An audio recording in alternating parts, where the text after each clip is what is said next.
#1 early.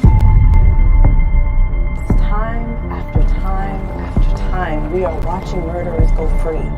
They hide behind their badges, they hide behind their white privilege, and they use the excuse that they fear for their lives to murder our young people in cold blood.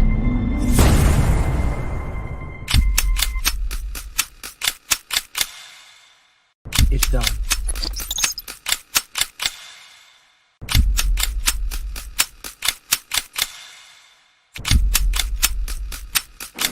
X, my brother. No.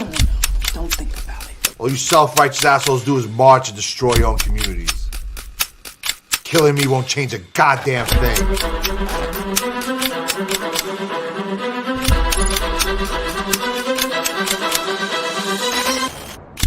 It's a lot different when it's a grown black man standing in front.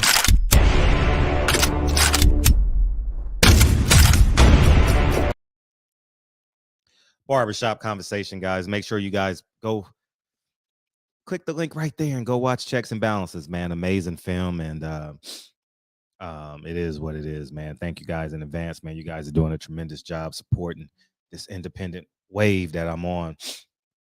And this will pretty much be the nail in the coffin. I'm already banned.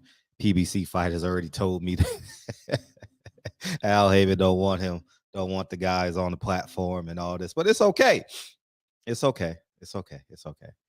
I'm gonna tell you, fighters, are you gonna be a man or a mouse? You fight once a year as it is. Might as well do you. But I'll say this: he gonna treat me like he told his fighters not to fuck with Eddie Hearn. Don't fuck with Eddie Hearn. Don't go to his shows. But at the end of the day, I want to say this, and I'm gonna say this as just on what I see visually, not from what I emotionally feel. I believe Eddie Hearn has passed Al Haymon. And you say, why, Fred? Two things happened in the past 2 weeks that made me a couple things. Well, you could say a month. A couple things. Canelo chose to stay with Eddie Hearn. 2, Eddie Hearn got Anthony Joshua the most business sound deal that I saw. The same way I looked at Floyd's is the same way I looked at Anthony Joshua's. He's basically a stakeholder in the zone, a silent partner, but he will have fight dates if he manages his promotional company, his sports entertainment company well. It will be glorious on the zone. And you compare that to Floyd's TMT, they've pretty much bombed out. Their second best fighter, Richardson, is gone. And you compare how Floyd was set up versus the potential of Anthony Joshua being set up. And I would say just how kind of Floyd kind of fizzled out with his promotional company. When Tank leaves, it's basically over. And I would strongly suggest that Tank leaves and do a one-off with whoever you deem worthy, whether it's Al Haymon or Eddie Hearn. Those are the only two options right now because Bob Arum just simply won't pay. And I genuinely believe that Al Haymon is pretty much strapped in locked in. He has no wiggle room as it pertains to boxing. He owns the talent, but he doesn't have the money to put on the talent. The same suggestion I said for Floyd. Why didn't Floyd have TMT Thursdays? It just sounds good. TMT Thursdays at the Chelsea. How dope would that be? TMT Thursdays at the Chelsea. That sounds dope as hell, right? And I thought Floyd should have did something like that, monthly, bi-weekly.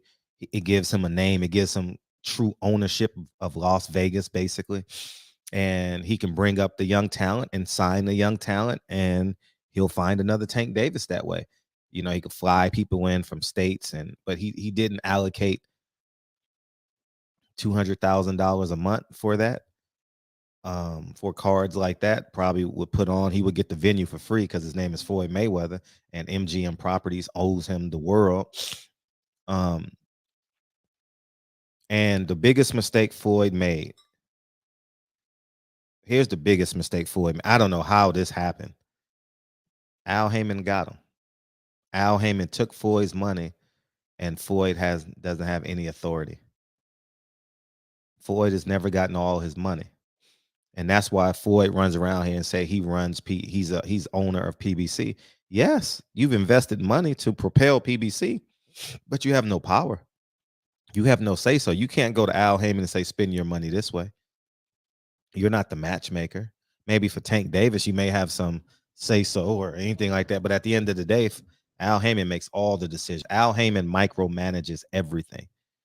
And nobody, I would say his top person, Miss Sylvia Brown, who has been, who I believe to be a beautiful woman. I've always seen her doing business well, her and her husband, and his top assistant, Sylvia Brown, he still hasn't given them any ownership in the business. Sam Watson, no ownership in the business, just pseudo titles. And the fact that he went outside and got Tom Brown is a wow to me, when he could have put Sylvia Brown Promotions in position. She lives in Las Vegas, put them in position. But what do I know? It's neither here nor there. I don't know if they want it or not. But and then Eddie Hearn, he is securing streams of revenue. And here's what I say. Oscar De La Hoya joked around last week and said, I got $1 billion offer. No one's offering Oscar $1 billion offer, not unless he owns that building downtown. And not unless it comes with the building, 2 high-rise buildings or something like that. That's the only way it makes sense. But they have no talent. They have no one under contract that brings in millions of dollars. So no, he's just talking. If someone offered him 10 figures, you better take it like ASAP, right? But here's what Eddie Hearn is doing. And you guys got to follow me, because I'm big on money and creating wealth. I'm big on creating wealth. Like my life is, I've gone from unemployment to worth 8 figures, right? So I've literally created my wealth, like generated it out of the sky. I've never gotten a check since 2007 with someone else's last name on it, right? And he's gone to Saudi Arabia to create capital. You understand what I'm saying? Al Haymon tried to get into the UK market, but he couldn't sustain himself. He made a deal with Fight TV or something like that, and it couldn't sustain itself, right? Sky Sports and Eddie Hearn and all those guys, Queensberry Promotions, basically took his talent, which is Chris Eubanks. He's over there somewhere fighting on somebody's card. He opened up that market with Chris Eubanks, I believe, and it bombed. And now they basically ushered him out of that market. And Al Haymon is running out of revenue streams. The reason why I know Al Haymon is running out of revenue streams is because the fight dates are going on pay-per-view, and they're far and in between.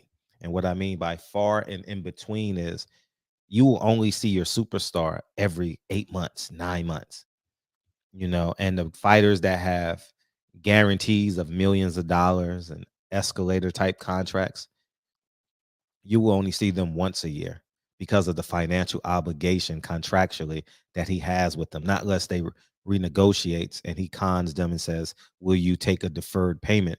And that's what some fighters have done, like Floyd Mayweather. And now he's sitting there pissed like a motherfucker that he hasn't received all his money, but he can run around and say he's part owner, which he is. He's part owner, but no power.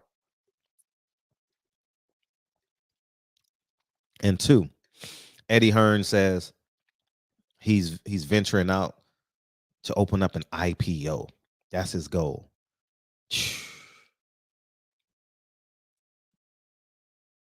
It's up to him whether he want to go that route. But the fact that he's turned this into a potential global phenomenon, and he has people that wants to invest as a minority stake owner, he's creating revenue. And when you're a business owner, you find ways to create revenue. You find ways to create wealth. He's leveraged that $1 billion. We're going to say $1 billion because Al Haymon got $1 billion. Eddie Hearn got $1 billion. He's leveraged that billions of dollars to leverage Matchroom Boxing. Haymon boxing is getting old. Haymon has no superstars that is at the level of Canelo and Anthony Joshua. If Tank Davis fights another fight and he beats a Devin Haney, Lomachenko,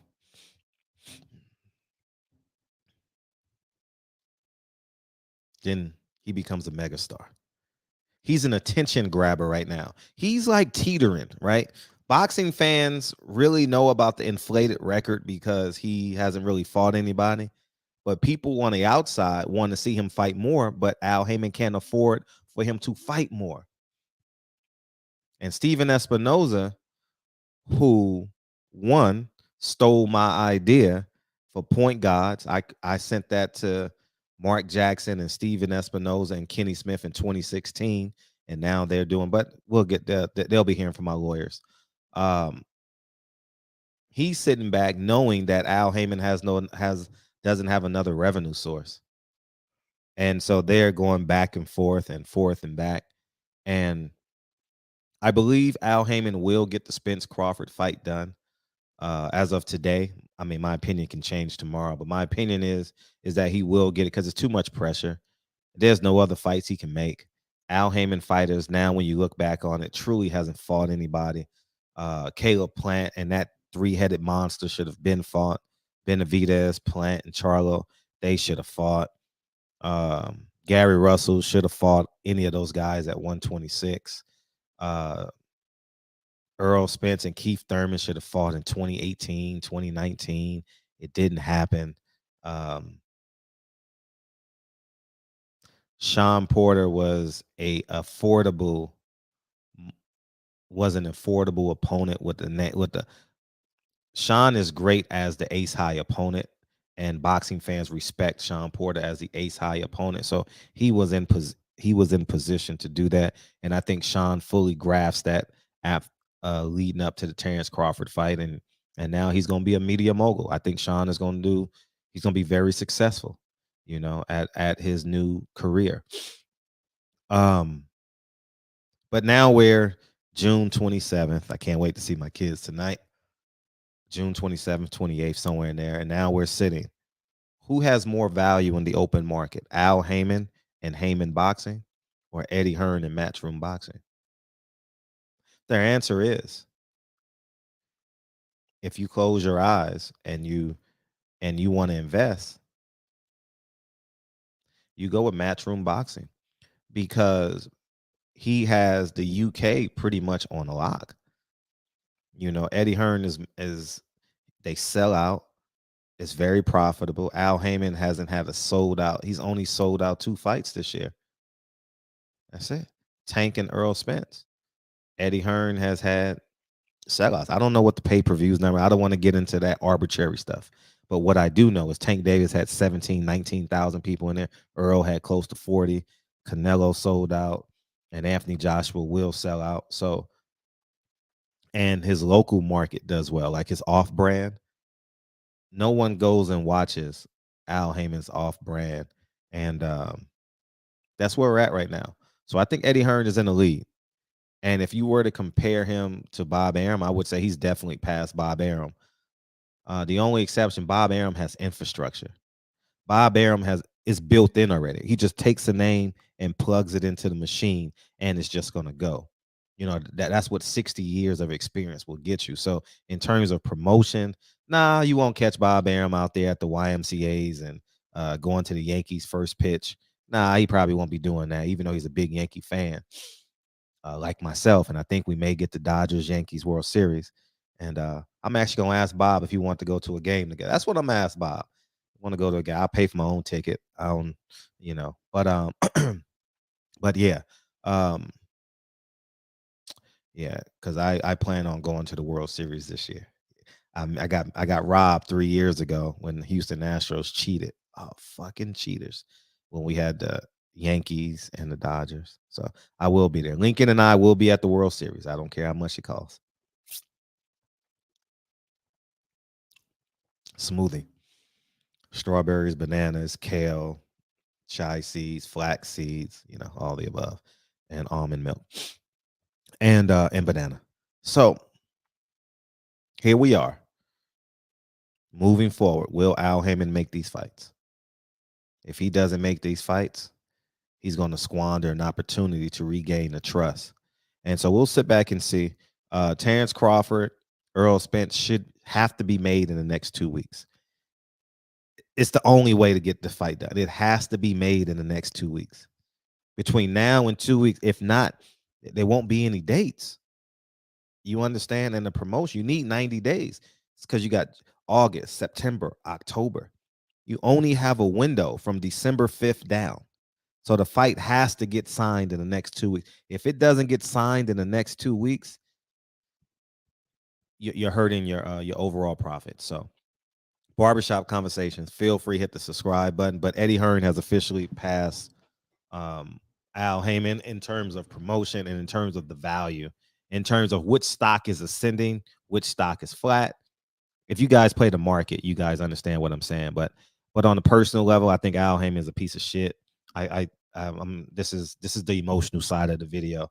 I think he's a piece of shit. I think he leveraged his fake blackness, and now PBC has become Pueblo's boxing champions. Pueblos, and that's fine. I'm not mad at him, but he came in the game, and now these black fighters are fighting once a year, and they quiet. But they signed that 360 deal, so they can't even talk bad about Al Haymon. Anyhow, Barbershop Conversations. And Danny Garcia will be fighting Jamel Charlo, dog. You can rest assured that Danny Garcia is Al Haymon's baby. Leo Santa Cruz and Danny Garcia can do no wrong. I mean, that's how he got the Earl Spence fight. He wasn't supposed to get that fight, but he got it, right? That's how Leo Santa Cruz got Tank Davis fight. He always pays his babies off. And that's pretty much it. So Barbershop Conversations. And I have no ill will. I mean, I love Danny's father. I think they're great. But in terms of the business side of it, Al Haymon will protect Danny Garcia and Leo Santa Cruz to the 10s. Barbershop Conversations. Feel free, hit the subscribe button. I'll talk to you guys soon. Peace, guys.